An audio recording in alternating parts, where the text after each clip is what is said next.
ये देखिए अदरक है इस तरह, इसकी इस शेप में कटिंग करेंगे ना गोल गोल, तो फिर धागे नहीं इसके अदरक के आते। ये देखिए इस नाज़रीन, देखिए तीनों जार मैंने तैयार कर ली है। मेरे पास जितनी भी ये चीज़ें पड़ी हुई थी इसका इतना बना है। बिस्मिल्लाहिर्रहमानिर्रहीम, अस्सलाम वालेकुम। सीना शेफ फूड सीक्रेट पर आप सबको वेलकम है। मेरी दुआ है कि आप जहाँ भी रहें खुश और आबाद रहें। आज मैं आपसे रेसिपी शेयर करूँगी जो कि सबसे अहम मसला है, और रमज़ान में भी और वैसे भी इसकी फ़ौरन से ज़रूरत पड़ती है, और दिल नहीं करता कि हम इसको छील कर बनाएं और पीसें। तो इसके लिए आसान सा हल है। ये मैंने सब्ज़ मिर्चें लेके धो के अच्छे से काट, इसको डंडियाँ इसकी उतार दी हैं, इसके ऊपर से रिमूव करके सुखा लिया है। और ये अदरक है, इसको भी मैंने अच्छे से धो के सुखा लिया है। बिल्कुल नमी नहीं होनी चाहिए, क्योंकि जब हम इसकी पेस्ट बनाएंगे तो नमी बिल्कुल भी नहीं हमें चाहिए, तभी हमारी देर तक ये चल सकती है। और ये देखिए ये लहसुन भी छीला हुआ है, साफ सुथरा है, कोई नमी नहीं है। अब इसको हम ग्राइंड कर लेंगे। ये देखिए अदरक है इस तरह, इसकी इस शेप में कटिंग करेंगे ना गोल गोल, तो फिर धागे नहीं इसके अदरक के आते। ये देखिए इस तरह कटिंग कर लेनी है। सारे अदरक को मैं कटिंग कर लूंगी और फिर आपके सामने ही इसको ब्लेंड करूंगी। अदरक को मैंने देखिए छोटे छोटे पीस में काट लिया है, और जिस जग में डालूंगी वो भी बिल्कुल खुश्क होना चाहिए। इससे मैं जग में डाल दूंगी और आपके सामने इसको हम ब्लेंड करेंगे। 1 टीस्पून हम इसमें नमक का शामिल कर देंगे, और थोड़ा सा हम कुकिंग ऑयल भी शामिल करेंगे ताकि पेस्ट बनने में आसानी हो। हाफ कप से भी थोड़ा मैंने डाला है, और इसमें 1 टीस्पून मैं सिरके का भी डालूंगी।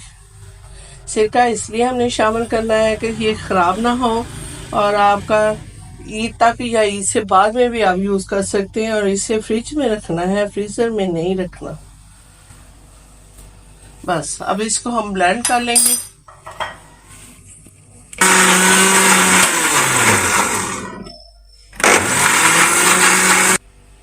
इस तरह बार बार चलाते हुए हमने इसको रोक लेना है, और फिर बार बार चला चला के इसको चम्मच की मदद से भी हिला सकते हैं। तो इस तरह हमने इसकी पेस्ट बनानी है। अदरक को देख ले, मैंने पीस लिया है। ये देखें ये बिल्कुल स्मूथ और मुलायम हो चुका है। इसको मैं बाद में बताऊंगी कि किस चीज़ में निकालना है। और अब हम लहसुन को भी इसी तरह थोड़ा सा नमक और थोड़ा सा कुकिंग ऑयल डालकर जग में ब्लेंड कर लेंगे।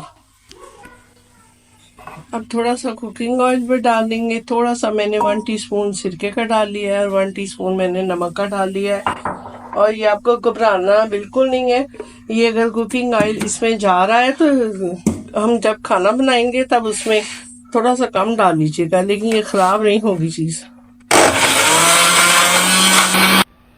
लहसुन की भी पेस्ट मैंने तैयार कर ली है। ये बिल्कुल स्मूथ और मुलायम पेस्ट होगी। अब सब्ज़ मिर्च को भी इसी तरह हम ब्लेंड करेंगे।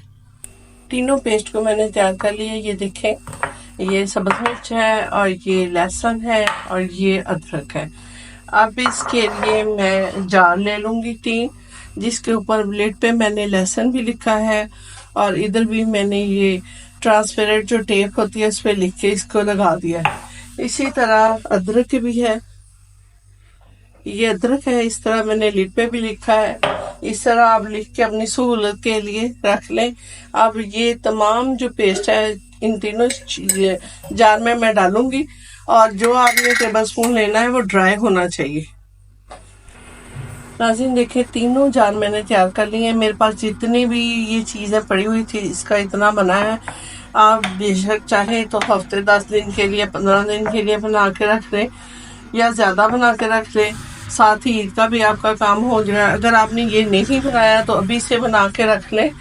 तो मेरे बहनों भाइयों को अगर ये वीडियो पसंद आई है तो इसको लाइक शेयर कर लें, सब्सक्राइब कर लें, और वीडियो को फुल वॉच किया करें ताकि आपको पूरी वीडियो की समझ लग सके। तो इस दुआ के साथ मीना शेख को इजाज़त दीजिए। अल्लाह आपको खुश रखे। अल्लाह हाफिज़।